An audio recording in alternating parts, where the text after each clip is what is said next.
ॐ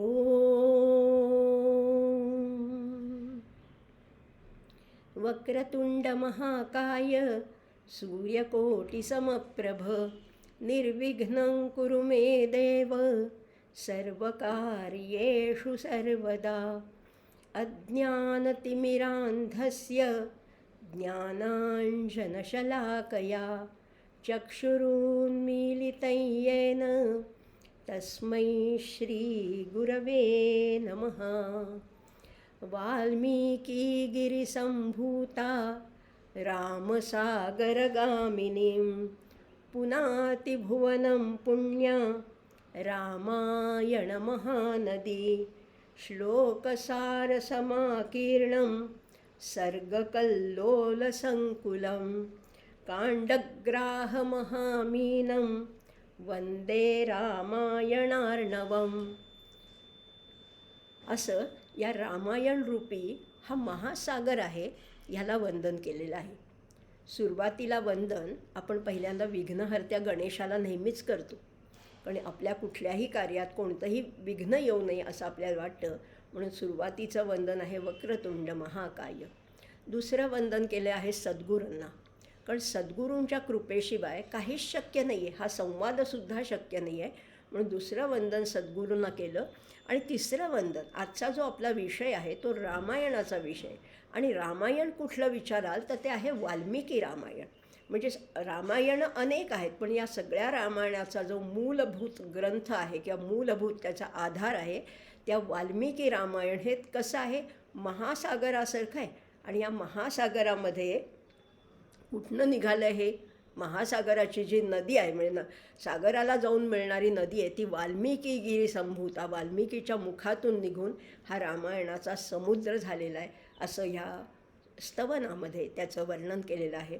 अशा रामायण कथेला किंवा रामायणाचे जे रचयिते आहेत महर्षी वाल्मिकी यांना वंदन करून आपल्या या आजच्या आपण कार्यक्रमाला किंवा उपक्रमाला सुरुवात करतो आहोत. खरं म्हटलं ना तर सगळ्या जगाचे डोळे लागलेत आता 22 जानेवारीकडे. आणि 22 जानेवारीला अयोध्या नगरीमध्ये, जी पूर्वी विश्वाची राजधानी होती, अशा अयोध्या नगरीमध्ये साक्षात प्रभू रामचंद्रांचं आगमन होणार आहे. प्रभू रामचंद्रांची जी जन्मभूमी आहे तिथे आता या रामलल्लाची प्रतिष्ठापना करण्यात येणार आहे, प्राणप्रतिष्ठा होणार आहे. आणि खरंच आहे, प्रभू रामचंद्र हा आदर्श राजनीतीचा आदर्श आहे. त्यामुळे कुठल्याही आदर्श राज्यकारभाराला आपण रामराज्य असं म्हणतो ना, तसंच राज्य येण्याची सुचिन्ह आता दिसायला लागली आहेत.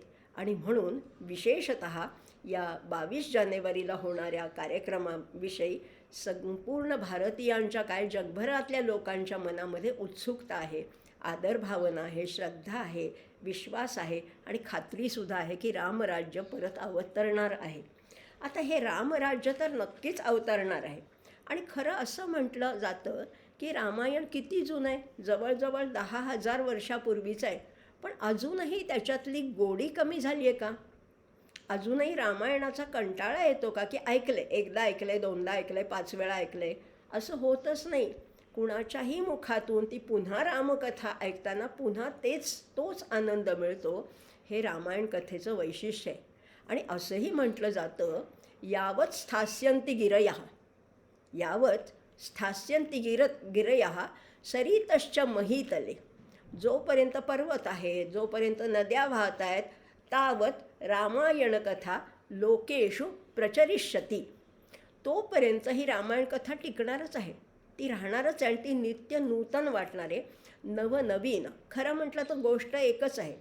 दशरथ राजा होता, त्याला 3 राण्या होत्या, 4 पुत्र होते, मग कसा रामाला वनवास झाला वगैरे, कथा तीच आहे. पण प्रत्येक वेळेस त्याच्यात नाविन्य वाटलं, त्याच्यातलं गोडवा, त्याच्यातलं माधुर्य वाढतच जातं. म्हणून ही रामायण कथा अशी. आणि खरं सांगू का, रामायण हा आपला राष्ट्रीय इतिहास आहे, हा आपला खरोखर इतिहास आहे. शतकानुशतकं या आर्य संस्कृतीच्या अनेक पिढ्या या रामायणाच्या स्तन्यावरच तर खरं तर पोचल्या आहेत. श्रीरामचंद्रांचं चरित्र कसं आहे, उदात्त आहे, मनोहर आहे.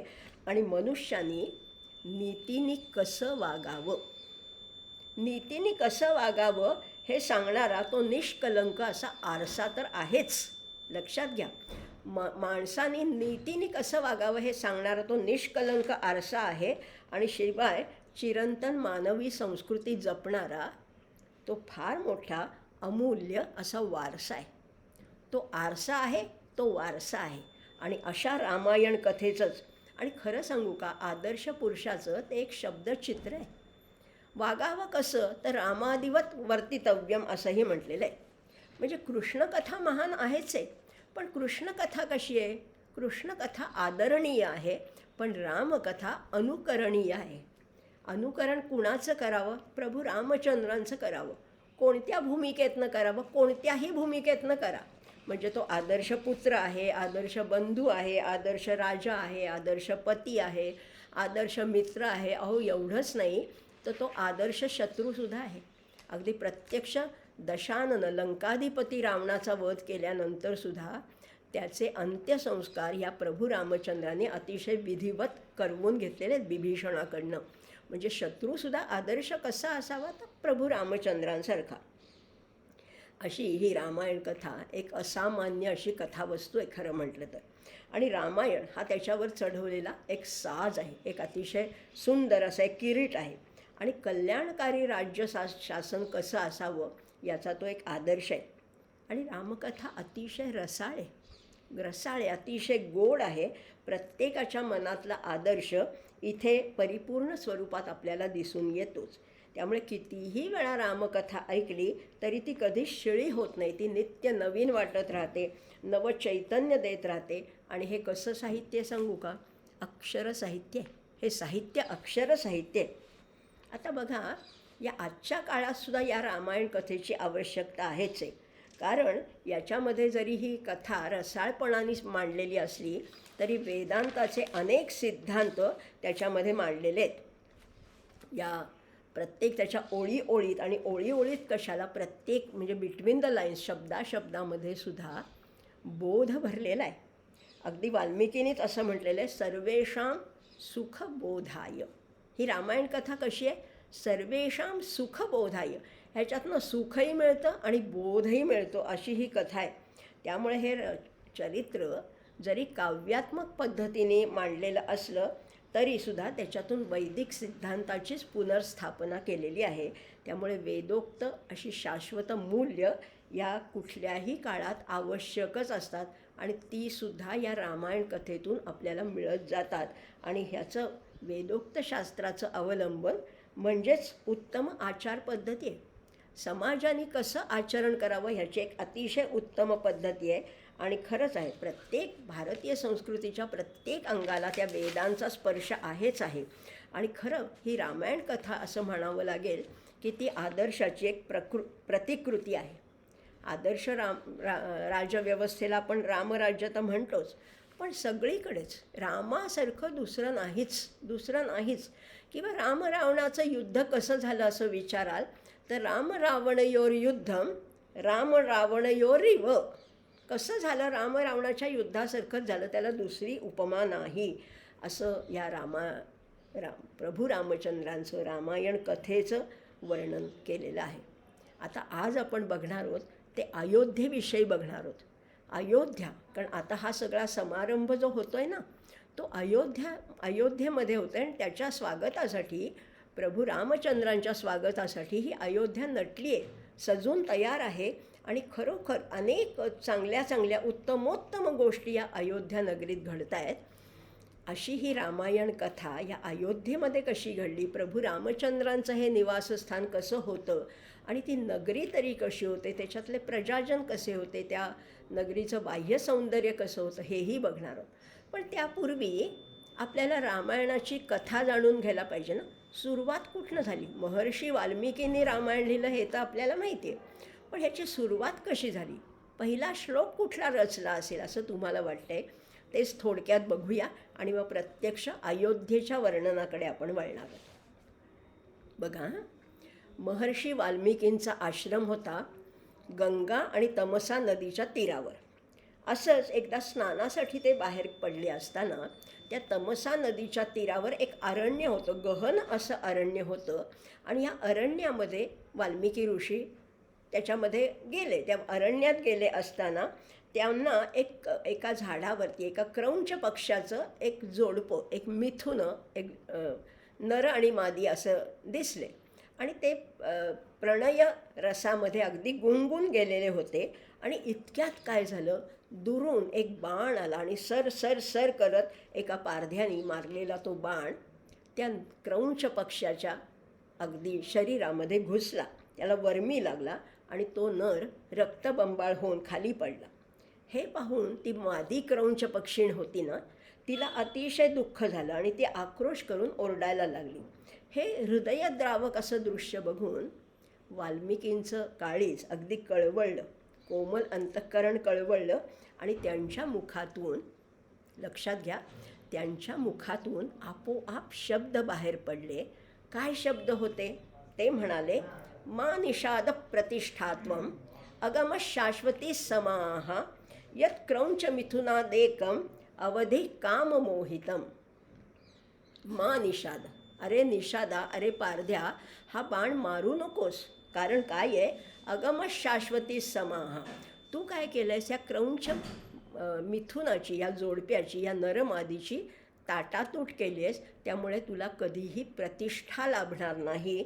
आणि त्यामुळे हे काममोहित झालेलं जे जोडपं आहे त्यांच्यामध्ये विरह व्यथा तू निर्माण केलेली आहेस. आणि त्यामुळे तुला हा शापच मी देतो आहे, असं म्हणून त्यांच्या या संवेदनशील मनाचं प्रतिबिंब या श्लोकाच्या मधनं बाहेर पडलं. पण हे श्लोक कसे होते, हे प्रासादिक होते. आणि या प्रासादिक 32 अक्षरांचा हा श्लोक अतिशय प्रासादिक आहे. आणि महर्षी वाल्मिकींना तर देवी सरस्वती साक्षात प्रसन्न होती. त्यामुळे त्यांचा जो शोक होता ना, त्यांना ज्या क्रौंच पक्षाला बाण मारलेला पाहून त्यांचं कोमल अंतःकरण कळवळलेलं होतं. त्या शोकाचा श्लोक झाला. शोक श्लोकत्वं गतः, त्या शोकाचा श्लोक झाला. आणि नुसता श्लोक झाला नाही तर त्याच्यातलं हा श्लोक आहे.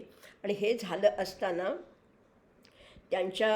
ते स्तब्ध झाले. हा श्लोक मुखातनं बाहेर पडला आणि वाल्मिकींना पुढे काही सुचेना असा स्तब्ध करणारा हा श्लोक. आणि म्हणून ह्या श्लोकाचाच जो छंद होता त्या छंदाचं नाव आहे अनुष्ठुप छंद. अनु म्हणजे पाठोपाठ, स्तुभ म्हणजे स्तब्ध करणारा, असा हा छंद आहे. आणि अनुष्ठुप छंद त्यांच्या मुखातून प्रकट झाला.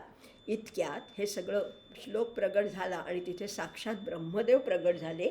आणि त्यांनी आदिकवी म्हणून वाल्मिकींचा गौरव केला. आणि वाल्मिकींना सांगितलं की आता तू जो हा श्लोक तुझ्या मुखातून बाहेर पडला, अशाच छंदामध्ये पुढची सगळी काव्यरचना करायची आहे. आणि रामायण रचण्याचा आदेश त्यांना मिळाला. केवळ एका श्लोकामुळे हा पुढचा आदेश मिळाला.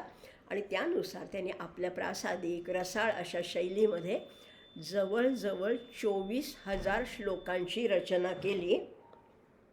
हेच आहे ते मधुर असं रामायण. आता हे रामायण जरी असलं तरी त्याची 7 कांडामध्ये विभागणीसुद्धा केलेली आहे. हे रामायणामध्ये बालकांड आहे, अयोध्याकांड आहे, अरण्यकांड आहे, किष्किंधाकांड आहे, सुंदरकांड आहे, युद्धकांड आहे आणि उत्तरकांड, अशी 7 कांड आहेत. आणि या 7 कांडामध्ये 24,000 श्लोकांची रचना केलेली आहे. अशा ह्या वाल्मिकींना आपण वंदन करायलाच पाहिजे. कारण ह्या वाल्मिकींमुळे ही रामायणांची कथा आपल्यापर्यंत पोचलेली आहे. त्यामुळे वाल्मिकींना वंदन करताना असं म्हणूया, कवींद्रं वाल्मिकीं नौमि यस्य रामायणी कथां चंद्रिकामिव चिन्वन्ति चकोरा इव साधवः. चकोर पक्षाला दुसरं काही नको असतं, ते चांदणं पाहिजे असतं. चंद्राकडेच बघून तो चकोर त्याची आर्ततेने वाट पाहत असतो. तशीच ही रामायणी कथा कशी आहे की साधक जे आहेत ते ह्या रामायण कथेची वाट बघत असतात किंवा त्याचं ग्रहण करण्यासाठी, त्याचं श्रवण करण्यासाठी अतिशय उत्सुक असतात. असं किंवा हा अवघड वाटत असेल तर आपण रामरक्षेमध्ये म्हणतोच ना, कूजंतम राम रामेती मधुरम मधुराक्षरम आरुह्य कविता शाखाम वंदे वाल्मिकी कोकिलम. अशा वाल्मिकी रूपी कोकिळ काय करतात, जसे इतर कोकिळ आंब्याच्या वृक्षावर बसून आम्रतरूवर बसून कुहू कुहू म्हणतात, तसं या रामायणाच्या शाखेवर बसून, या रामकथेच्या शाखेवर बसून कविता शाखाम वंदे वाल्मिकी कोकिलम. पण काय म्हणतात, राम रामेती, राम राम राम असं या कोकिळाचं पूजन चाललेलं आहे. अशी ही रामायणाची पार्श्वभूमी आपण पाहिली. आता प्रत्यक्ष त्या अयोध्या नगरीमध्ये किंवा ह्या रामायणाची सुरुवात नेमकी कशी झाली हे बघूया. नारद मुनींचा तर त्रैलोक्यामध्ये संचार असतो. असंच एकदा वाल्मिकी ऋषी आपलं तपश्चर्या करत असताना त्यांना नारद मुनी भेटले आणि त्यांनी त्यांना प्रश्न विचारला आहे बरं का. या रामायण कथेची सुरुवातच अशी झालेली आहे, ओम तपस्वाध्याय निरतम तपस्वी वाग्विदांबरम. नारद मुनी कसे आहेत, तपस्वी आहेत, वाग्विदांबरम, वाणी सरस्वती प्रसन्न आहे. नारदम परिपप्रच्छ, नारदांना प्रश्न विचारला. कुणी? वाल्मिकी मुनी नरपुंगवम. वाल्मिकी मुनींनी त्यांना प्रश्न विचारलेला आहे. काय प्रश्न विचारला आता तेच बघूया. 1-2-3 श्लोकामध्ये प्रश्न आहेत आणि पुढच्या अनेक श्लोकामध्ये त्याची उत्तर आहेत. कुठलाही ग्रंथ हा संवाद रूपाने असतो ना, तेव्हा त्याची गोडी वाढते, त्याची मधुरता वाढत जाते. कोनु अस्मिन् सांप्रतं लोके गुणवान कश्च वीर्यवान धर्मज्ञश्च कृतज्ञश्च सत्यवाक्यो दृढव्रतः. अस्मिन् लोके, सांप्रतम लोके म्हणजे आत्ताच्या हल्लीच्या या काळामध्ये कोण वीर्यवान आहे, कोण धर्मवान आहे, कोण गुणवान आहे, कोण कृतज्ञ आहे, हे तुम्ही मला सांगाल का?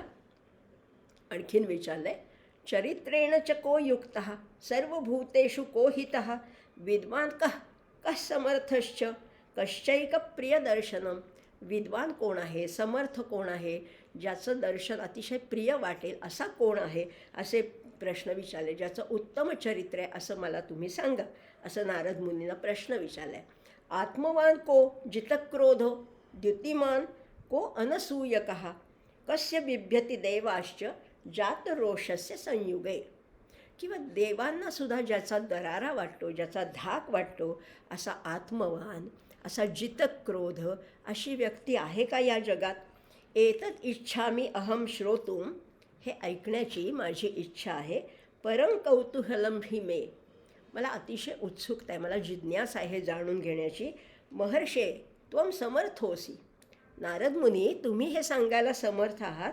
ज्ञातुमेवं विधम नरम, आणि मलाही हा माणूस कोण आहे, हा मनुष्य जन्मात घेतलेला साक्षात अवतारी पुरुष आहे तरी कोण, हे जाणून घेण्याची माझी इच्छा आहे, असं वाल्मिकींनी नारद मुनींना विचारलं.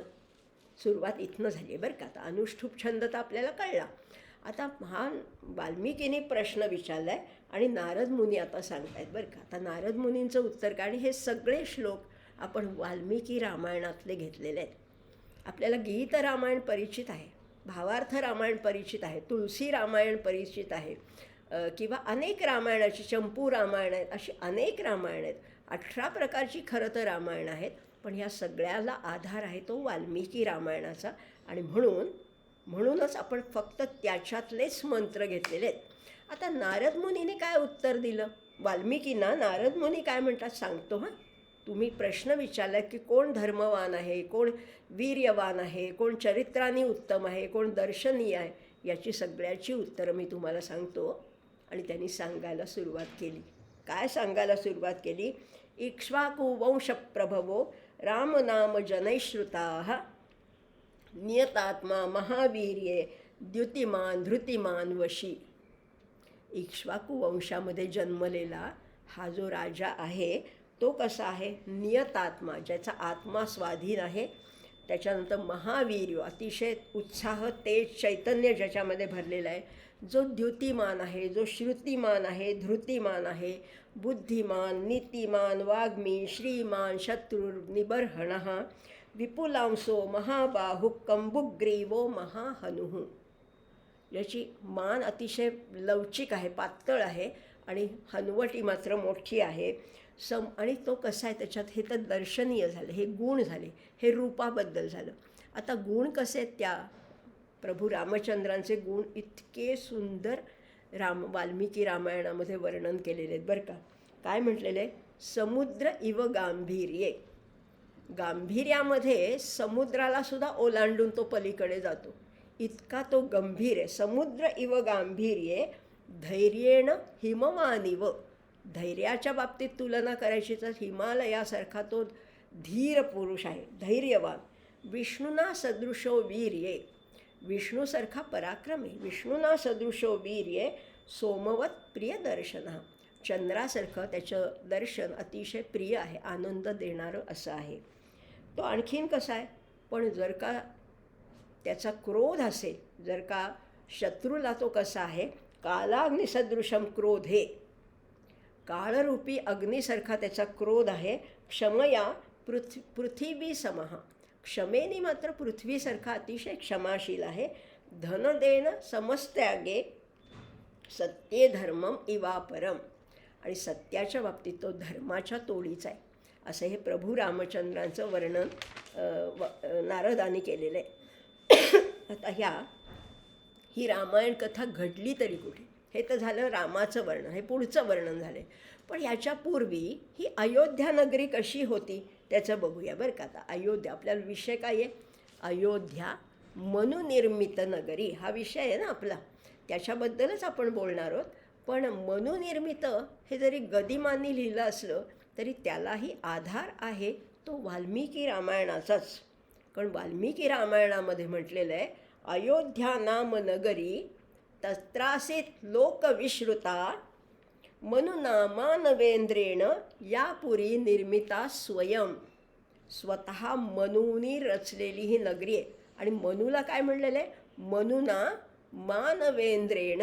मानवामधला इंद्र आहे, म्हणजे मानवांचा राजा असलेल्या मनुनी ही अयोध्या नगरी रचलेली आहे. कुठे रचली ही अयोध्या नगरी? सांगितलं आहे ना. प्रांत कुठला होता, राज्य कुठलं होतं, लगेच सांगितलेले. कोशलो नाम मुदित स्फीतो जनपदो महान. कोशल नावाचा एक देश होता. आर्यावर्तामध्ये कोशल नावाचा एक अतिशय मोठा, स्फीता म्हणजे विराट विशाल असा एक राज्य होतं. निविष्ठ शरयू तीरे प्रभूत धनधान्यवान. आणि कुठे वसलेला हा देश होता? शरयूच्या काठावर वसलेला, धनधान्याने समृद्ध असा हा देश होता. आणि मग आता तिथे त्या प्रांताची, त्या राज्याची राजधानी कोण होती? तर ती अयोध्या नगरी होती. किती होती त्या अयोध्येचं क्षेत्रफळ किती होतं? त्याची लांबी रुंदी किती होती? सांगतात लगेच वाल्मिकी. आणि वाल्मिकी रामायणाची भाषा समजायला तुम्हाला सुद्धा अतिशय सोपी आहे. वाचून तर बघा, फार सुंदर, फार सोपी आहे. 2दा श्लोक वाचला की त्याचा अर्थ कळेलच. किती लांबी रुंदी आहे बघा. आयता दशच द्वेच. आयताकृती आहे. दशच द्वेच. आयता दशच द्वेच योजनानी महापुरी. 12 योजनं लांब आहेत. 10 आणि 2 12 योजनं लांब आहे. श्रीमती 3 विस्तीर्ण आणि 3 योजनं रुंद आहे.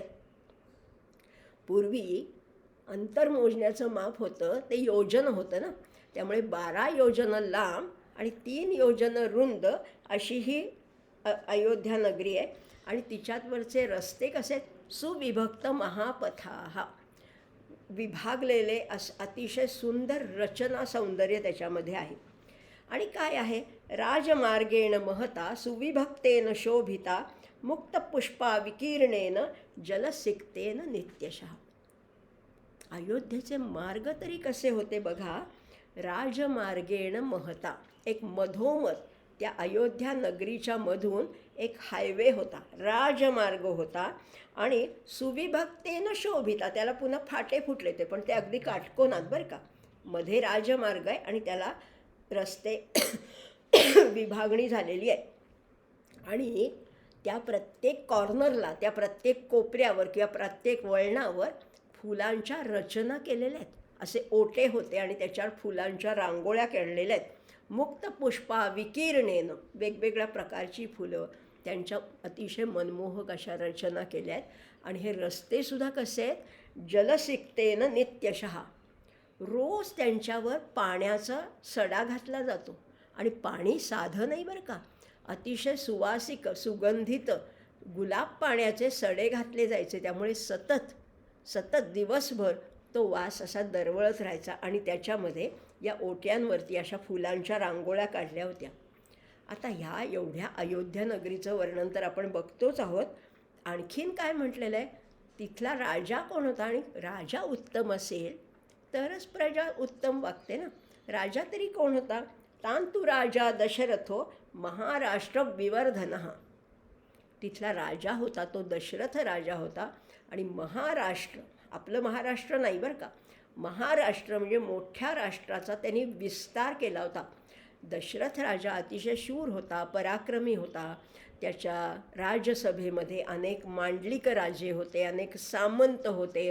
आणि अनेक राज्य म्हणजे विस्तारत विस्तारत त्याचा विस्तार आता खूप मोठा झाला होता. आणि अनेक राजांना त्यांनी जिंकून घेतलं होतं.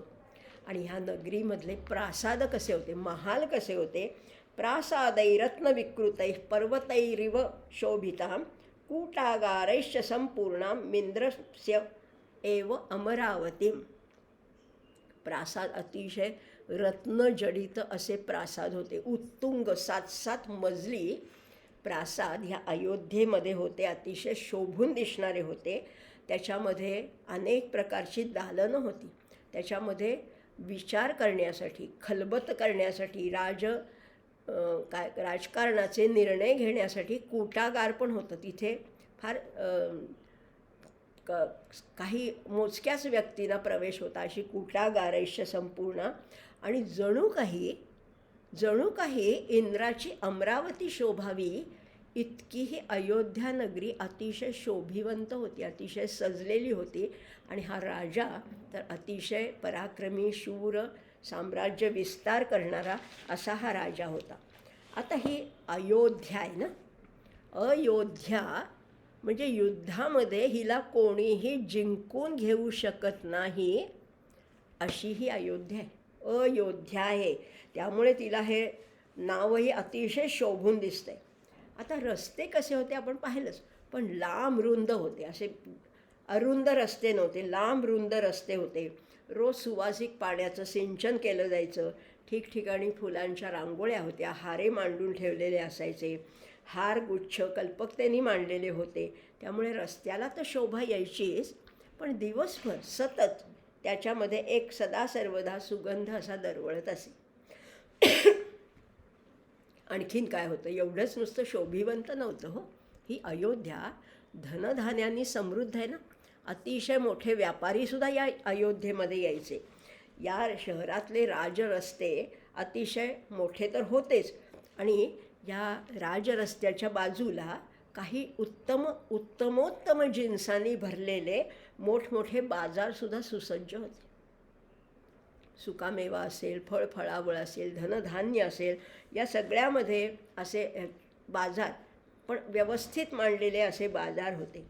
नगरातल्या बहुतेक हवेल्या, बहुतेक प्रासाद, बहुतेक सगळे वाडे हे 7 मजली उंच होते. त्याच्यामुळे अयोध्येला शोभा आली होती.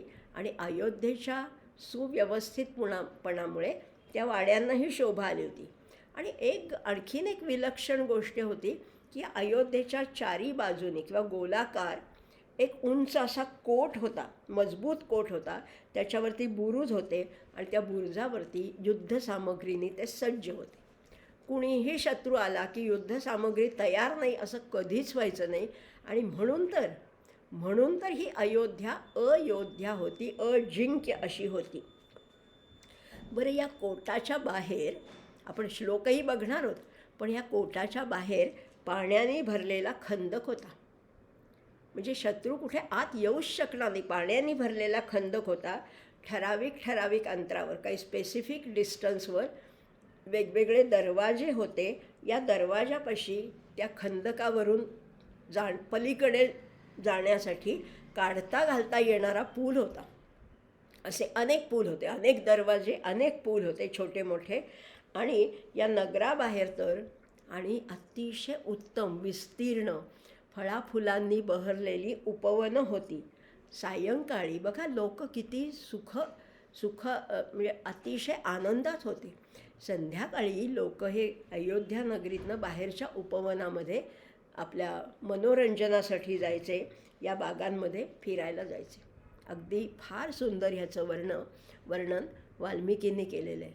आणि वाल्मिकींनी केलं आहे तसंच सेम गदिमांनीसुद्धा असंच वर्णन केलेलं आहे.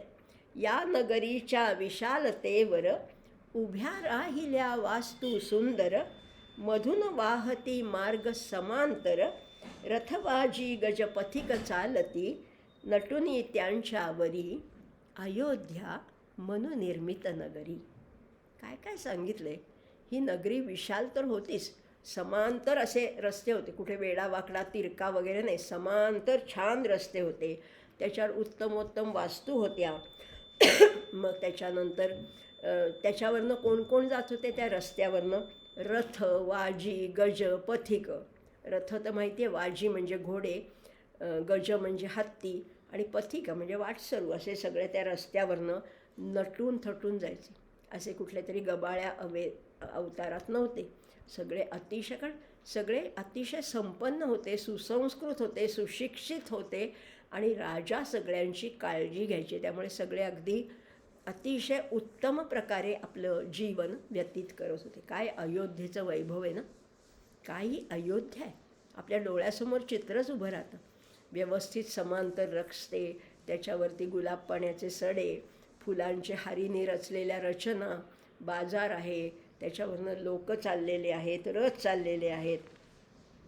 एवढंच नाही, आता हे हत्ती घोडे कुठनं आणले होते तर बघा, विंध्य पर्वतातून आणि हिमालयातून आणलेले उंच आणि भव्य असे भद्र आणि मृग जातीचे हत्ती होते. आणि ते हत्ती नुसतेच नव्हते, शृंगारलेले होते. त्यांच्या पाठीवर झूल होती, त्यांच्या सोंडेवर आणखीन काही नक्षीकाम केलेलं होतं. असे हत्ती जेव्हा डौलानी चालत असत तेव्हा आजूबाजूचे लोकसुद्धा त्यांच्याकडे बघतच राहायचे. काय तो डौल होता, काय त्याच्यातली संपन्नता होती. त्याचप्रमाणे सिंध म्हणा, कांबोज म्हणा, बल्क म्हणा इत्यादी देशातून उत्तम उमदे असे घोडे आणलेले होते. हे सुद्धा या नगरीचं भूषण होतं. या घोड्यांवर कधीकधी शूरवीर सवार असायचे, आणि ते नेहमी दक्ष असायचे की घोडा कुठे उधळला वगैरे असं नव्हतं. सगळे वीर अतिशय सज्ज होते कधीही. पण ह्या वीरांनी, वीर पराक्रम त्यांच्या अंगा रोमात अगदी भरून राहिला होता.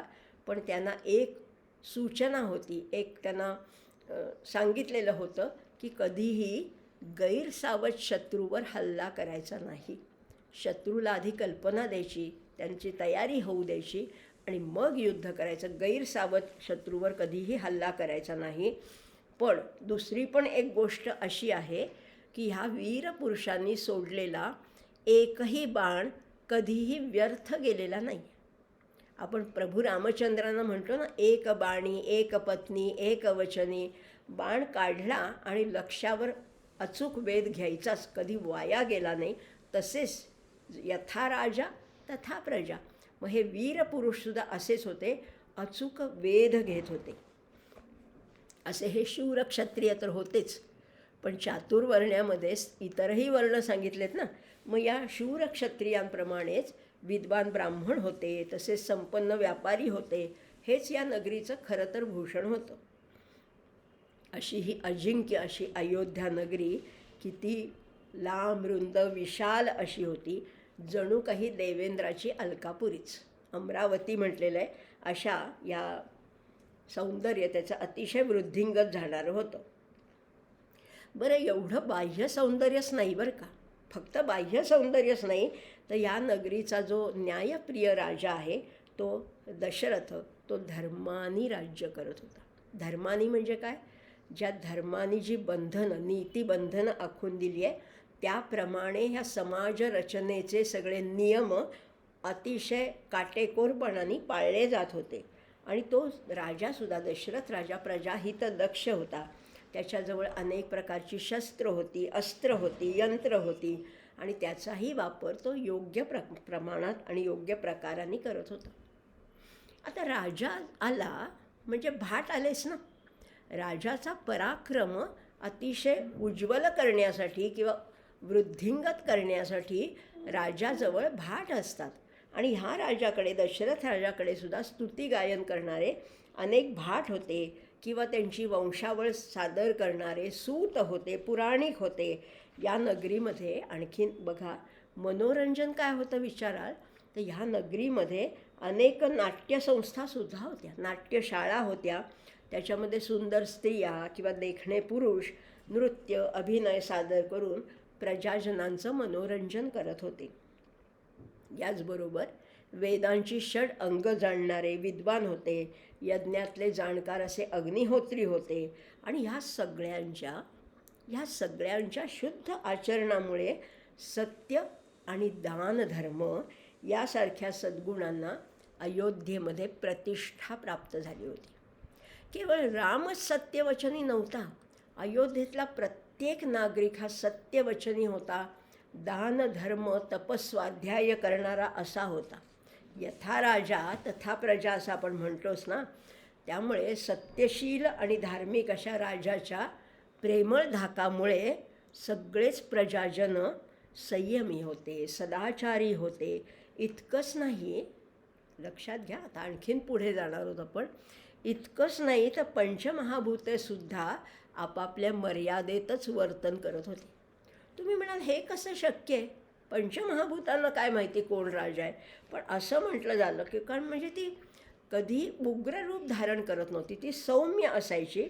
अयोध्यातल्या स्त्रियासुद्धा इतक्या सुंदर होत्या, इतक्या सद्गुणी होत्या, इतक्या सत्शील होत्या.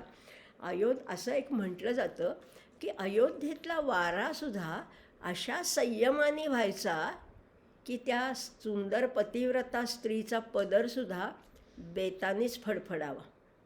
असा स्वैर वारा नव्हता, वारा व्हायचा पण तो अतिशय बेतानीच तो पदर फडफडायचा. इतकंच तो वारासुद्धा संयमित होता असं गमतीने म्हटलेलं आहे.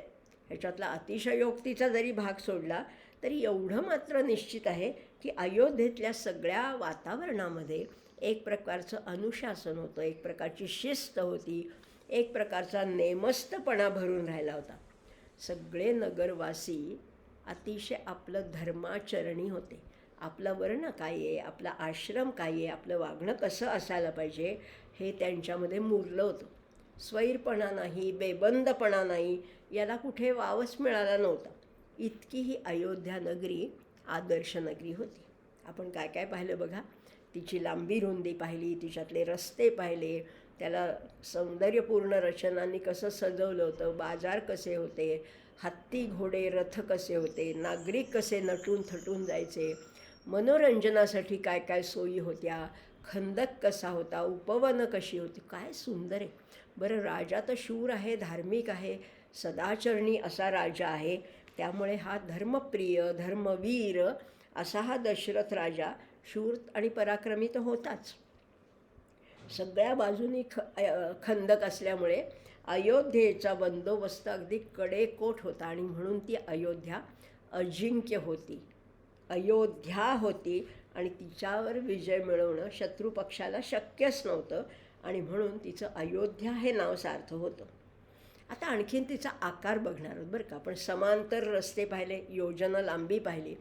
या अयोध्या नगरीचा आकार साधारणपणे द्यूत फलकाप्रमाणे होता. म्हणजे अधिकचं चिन्ह असतं ना किंवा पट खेळतात तशा द्यूत फलकाच्या आकाराचा होता. आणि चारी बाजूना राजवीथी, चारी बाजूना महामार्ग होते, राजवीथी आणि मध्ये मोकळी जागा होती. मधला जो चौकोन आहे तिथे मोकळी जागा होती. हिला इथे वेशी होत्या, म्हणजे त्या वेशीचे दरवाजे अतिशय मजबूत होते, त्याच्या अर्गळा म्हणजे त्याच्या बिजागऱ्या त्यासुद्धा अतिशय मजबूत होत्या. या नगरीमध्ये 7-7 मजली उत्तुंग प्रासाद होते, पुष्कळ क्रीडा भवनं होती बरं का. म्हणजे आता किती परिपूर्ण आहे बघा. सौंदर्य आहे, व्यापार आहे, ब्राह्मण आहेत, यज्ञ आहेत. त्याचबरोबर इथे असंही म्हटलेलं आहे क्रीडा भवनंसुद्धा या भूमीमध्ये होती, या नगरीमध्ये होती. या महालांना सोन्याचं पाणी दिलं होतं, त्यामुळे सूर्याचे किरण त्याच्यावर पडले की हे सोनेरी महाल अतिशय चकाकून झळाळून उठत होते. अनेक मांडलिक राजे होते, अनेक सामंतांचे समुदाय होते आणि या नगरीमध्ये आलटून पालटून मधून मधून सारखं नाही, दुंदुभी म्हणा, पणव म्हणा, मृदंग, वीणा यांचं उत्साहवर्धक असं वादन चालायचं. लक्षात घ्या, असं वादन, ह्या रणदुंदुभी वाजल्या की एक प्रकारचा जोश येतो, कामालासुद्धा एक उत्साह येतो. अतिरेक नको, पण ह्याचं आलटून पालटून कधी वीणा, कधी मृदंग, कधी पणव, कधी ढोलक असे सगळ्या वाद्यांचं वादन अधूनमधून आलटून पालटून व्हायचं आणि त्यामुळे त्याचे उत्साहवर्धक स्वर संपूर्ण वातावरणामध्ये निनादत होते. आणि अशा या शोभिवंत गगनचुंबी इमारतींमध्ये श्रेष्ठ, शूर, धुरंधर, पराक्रमी पुरुष राहत होते. त्याचं वर्णन गदिमांनीसुद्धा फार सुंदर केलेलं आहे. गदिमा म्हणतात, स्त्रिया पतिव्रता, पुरुषही धार्मिक, पुत्र उपजती निजकुल दीपक, नृशंस ना कुणी, कुणी ना नास्तिक, अतृप्तीचा न कुठे न वावर, नगरी घरी अंतरी, अयोध्या मनुनिर्मित नगरी. पूर्ण अगदी त्याचंच वर्णन ह्याच्यामध्ये केलेलं आहे. वाल्मिकी रामायणामध्ये म्हटलेलं आहे, तस्मिन् पुरवरे हृष्टा धर्मात्मानो बहुश्रुता, नरास्तुष्टा धनैर्स्वैस्वै अलुब्धा सत्यवादिनः. सगळे लोक धार्मिक होते, हे सगळ्यात महत्त्वाचे. धार्मिक म्हणजे नुसतेच पूजा अर्चा करणारे असा त्याचा अर्थ नाही आहे, तर धार्मिक म्हणजे स्वतःचा वर्ण, आश्रम याप्रमाणे वर्तन करणारे. म्हणजे आपण मिळवलेल्या धनामध्ये संतुष्ट होते, अलुब्धा होते. मला मिळालं आहे तेवढं मला पुरेसं आहे. दुसऱ्याचं धन लुबाडायची इच्छासुद्धा कुणाच्या मनात नव्हती.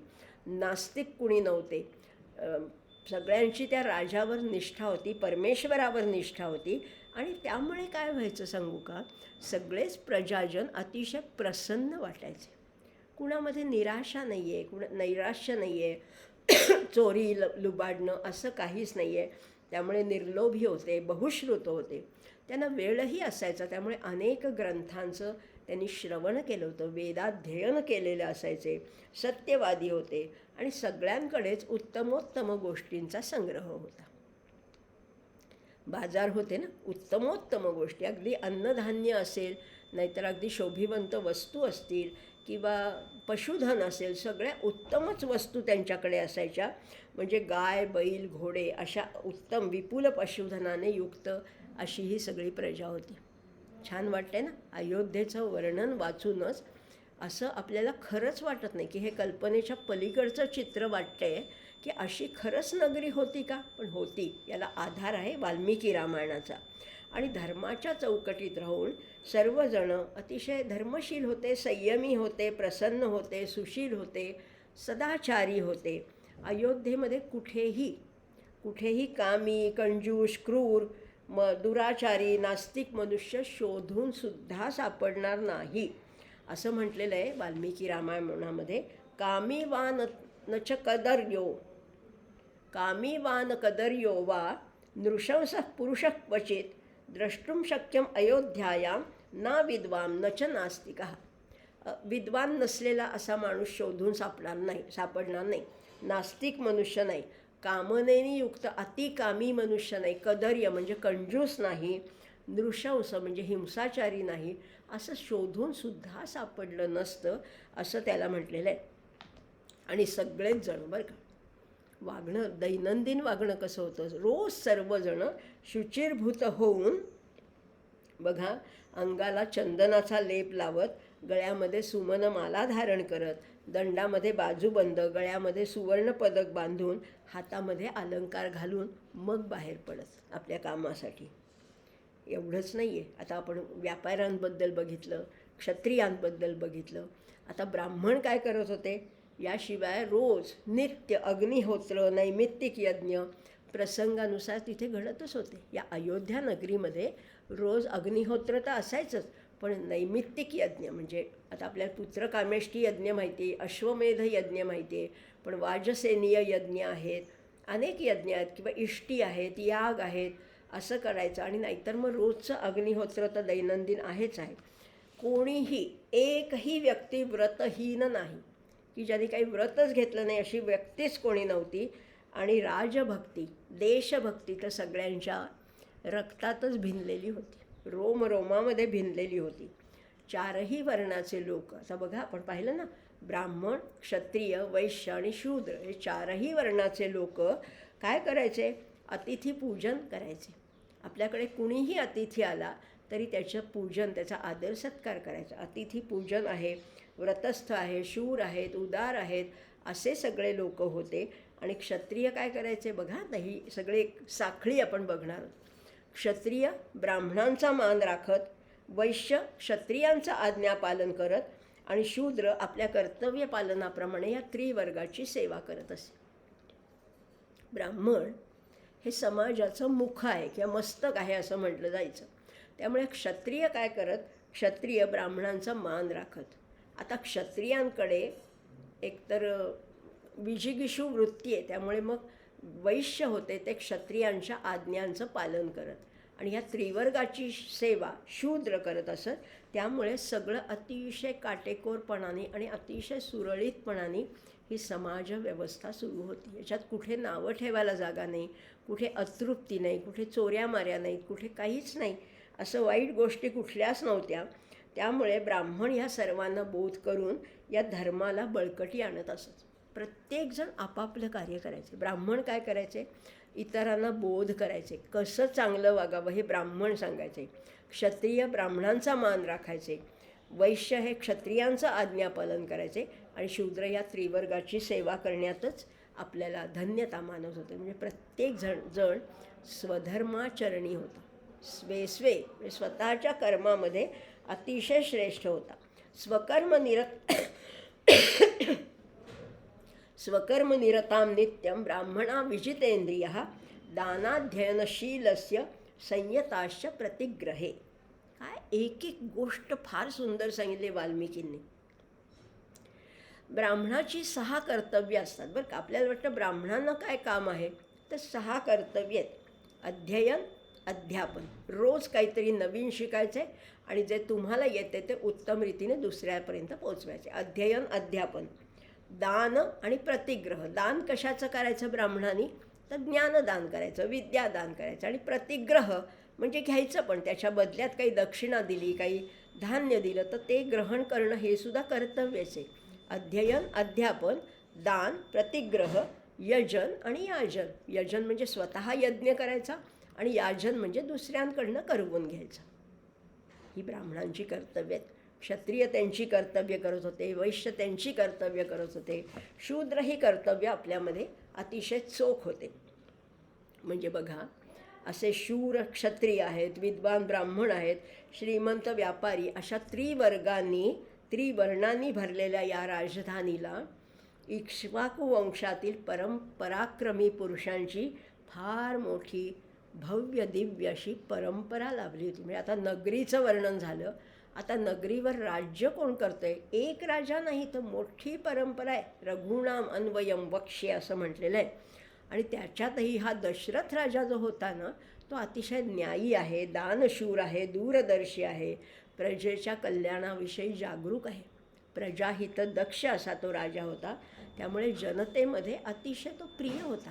लोकांना अतिशय राजाबद्दल एक धाकही होता, पण एक प्रेमही होतं असं म्हटलं आहे. अतिशय धर्मशील आणि पराक्रमी असल्यामुळे त्याने अनेक राज्य जिंकली होती आणि त्याच्या अधिपत्याखाली अनेक मांडलिक होते, सामंत होते. त्याचा कीर्ती सुगंध सगळीकडे अतिशय दरवळत होता. असे अनेक राजे ज्यांच्याशी म्हणजे जे दूर राजे होते, असे राजेसुद्धा यांच्याशी दशरथ राजाशी मैत्री करायला, सख्य करायला, तह करायला उत्सुक होते असंही म्हटलेलं आहे. आणि त्याचं वर्णन वाल्मिकी काय करतात बघूया आपण. इक्ष्वाकूणाम अतिरथो यज्वा धर्मपरो वशी. हा इक्ष्वाकू वंशातला अतिरथो, रथी, अतिरथी, महारथी असे राजांच्या एक त्याचे दर्जे आहेत, त्याचे स्तर आहेत. हा राजा कसा आहे? अतिरथी म्हणजे एका वेळेला 10,000 हजार योद्ध्यांशी लढणारा असा हा अतिरथी राजा आहे. इक्ष्वाकूणाम अतिरथो यज्वा धर्मम परोवशी महर्षी कल्पो राजर्षी स्त्रीषु लोकेषु विश्रुतः. त्रैलोक्यामध्ये ह्याच्या कीर्तीचा सुगंध दरवळत होता. असा हा दशरथ राजा पराक्रमी आहे. आता तो नुसता पराक्रमी असून काय उपयोग? त्याच्या पदरी अष्टप्रधान मंडळ होतं. किती सुंदर एक एक रचना पाहिली ना, त्याच्याकडे हुशार, इमानी आणि दक्ष असं अष्टप्रधान मंडळ होतं. प्रजा कशी होती? संतुष्ट होती, समजूतदार होती, शुद्ध वर्तनाची होती. सगळ्यांमध्ये एकमत होतं.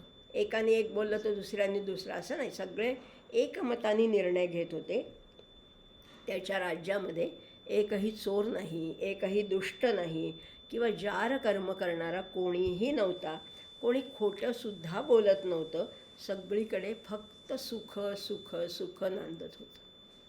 काय अयोध्या आदर्श नगरी वाटते ना आपल्याला. आपलंही गाव असं असावं असं वाटतंय ना.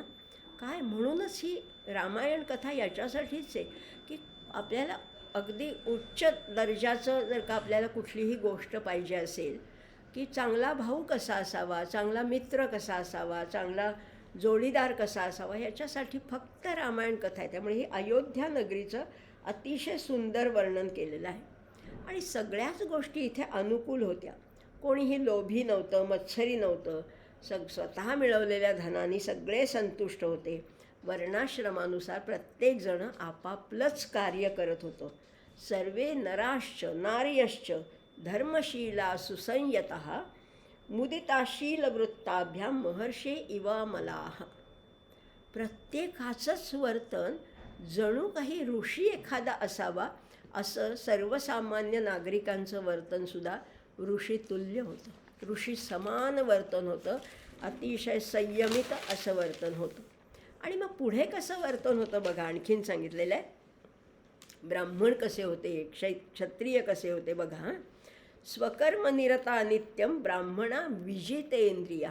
ब्राह्मणांचा इंद्रिय दमन अतिशय मोठा असा होता. दानाध्ययनशीलस्य संयताश्च प्रतिग्रहे. दान, अध्ययन, चारित्र्य ह्याच्या बाबतीत ते अतिशय सर्वश्रेष्ठ होते. पण प्रतिग्रहाच्या बाबतीत मात्र संयमी होते. घ्यायला पाहिजे ब्राह्मणांनी, दक्षिणा घ्यायला पाहिजे, पण ती लोभानी नको, ती संयमाने मिळवत होते. आणि ह्या संपूर्ण अयोध्येमध्ये नास्तिको ना नृती वापी न कश्चित अबहुश्रुतः ना सूयको न चा अशक्तो ना विद्वान विद्यते क्वचित. कोणी अशक्त नाही आहे, कोणी धनवान नाही असं नाही आहे, कोणी बहुश्रुत नाही असं नाही आहे. मग कसे होते सगळे लोक? दीर्घायुषो नरास सर्वे धर्मम सत्यम च संश्रिताः. आणि आता इतकं आयडियल वर्तन आहे, इतकं आदर्श त्यांचं आचरण असल्यावर आणि पूर्वीची आयुर्मर्यादासुद्धा खूप जास्त होती. त्यामुळे सगळेच लोक दीर्घायुषी होते, शतायुषी होते. दीर्घायुषो नरास सर्वे धर्मम सत्यंच संश्रिताः. आणि इतकं सुंदर जीवन व्यतीत होत असताना या धर्माच्या बाह्य वर्तन करावं, नीती बाह्य करावं असं कुणालाही वाटत नव्हतं. त्यामुळे सगळे धर्मानी, नीतीनी, न्यायाने चालणारे होते. आणि मग कसं करत होते? सहिता पुत्रपौत्रेश्च नित्यम स्त्रीभिः पुरोत्तमे. मग आपली पत्नी, आपली मुलं, नातवंड ह्याच्यासमोर अतिशय यांच्या समवेत काळ व्यतीत करत होते. आता ती पुरी कशी होती? अयोध्या नगरी. तां पुरीं स महातेजा राजा दशरथो महान शशास शमितां मित्रो नक्षत्राणीव चंद्रमा. आता त्याचं शेवट करताना वाल्मिकी काय म्हणतात बघा. ती अशी महातेजस्वी अशा नगरीमध्ये राजा दशरथो महान, मोठा राजा होता दशरथासारखा. शशास म्हणजे शासन करत होता.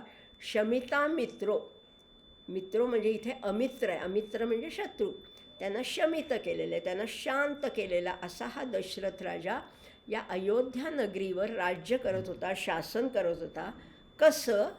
त्याला एक उपमा दिली, नक्षत्राणीव चंद्रमा.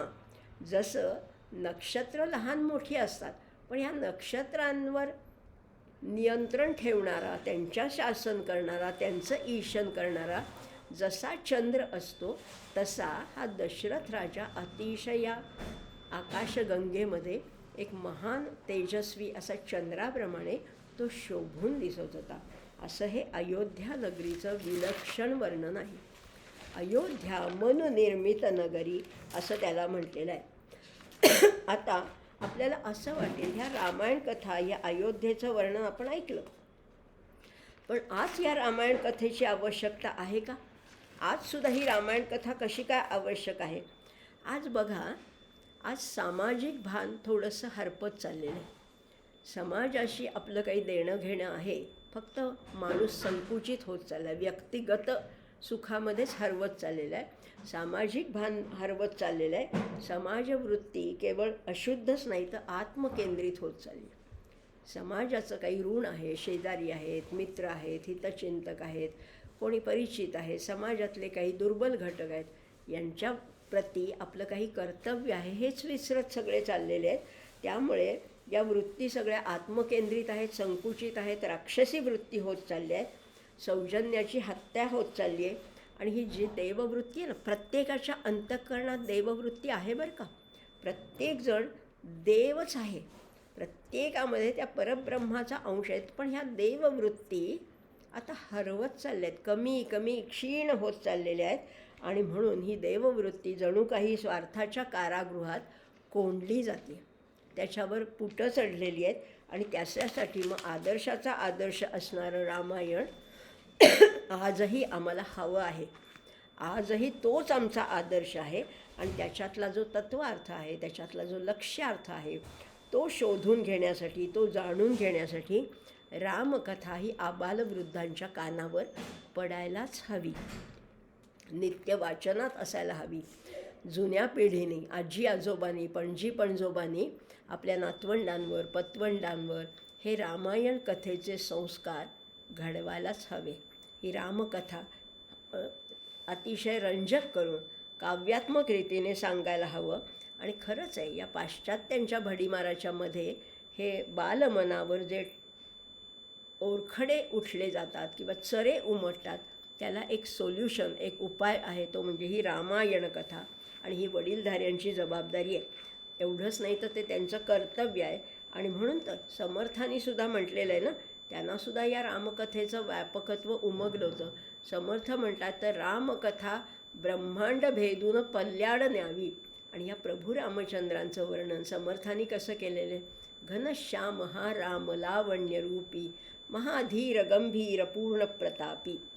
अशा हा प्रभू रामचंद्र तुमच्या आमच्या जीवनामध्ये मुरायला हवा. आपल्या प्रत्येक वर्तनामध्ये आपण प्रत्येक वेळेस विचार करायला पाहिजे, आत्ता प्रभू रामचंद्र जर का असते तर ते कसे वागले असते. तसं वागण्याचा निदान आपण प्रयत्न करूया. पोचू का नाही माहिती नाही आहे, पण निदान प्रयत्न केला तरी काही आदर्श तरी आमच्या अंगामध्ये बाणवता येतील. आणि खरंच शासन तर करतच आहे, त्यांच्या पातळीवर, राजनीतीच्या पातळीवर हे रामराज्य येणार आहे. भारताला या विश्वगुरूचं स्थान पुन्हा पुन्हा प्राप्त होणार आहे. जो पूर्वीचा भारत देश होता, जहाँ डाल डाल पर सोने की चिडिया करती थी बसेरा, वो भारत देश है मेरा. आता ती सोन्याची चिडिया, सोन्याची चिमणी जाऊ दे, आता मेक इंडियाचा सोनेरी सिंह आलेला आहे आपल्याकडे. आणि भारताचं नाव पुन्हा विश्वभरामध्ये दुमदुमणार आहे. आणि त्याच्यासाठी मार्गदर्शक म्हणा, दीपस्तंभाप्रमाणे आपल्याला मार्गदर्शन करणारी, रस्ता दाखवणारी, प्रकाश देणारी अशी ही रामायण कथाच आहे.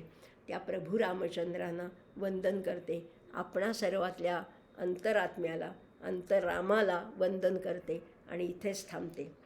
कल्याणानां निधानं कलिमलमथनं पावनं पावनानां पाथेयन्मुमुक्षोस् सपदि परपदप्राप्तये प्रस्थितस्य विश्रामस्थानमेकं कविवरवचसां जीवनं सज्जनानां बीजं धर्मद्रुमस्य प्रभवतु भवतां भूतये रामनाम. राम रामेति रामेति रमे रामे मनोरमे सहस्रनाम तत्तुल्यं रामनाम वरानने. सीतारामचंद्रार्पणमस्तु. शुभं भवतु.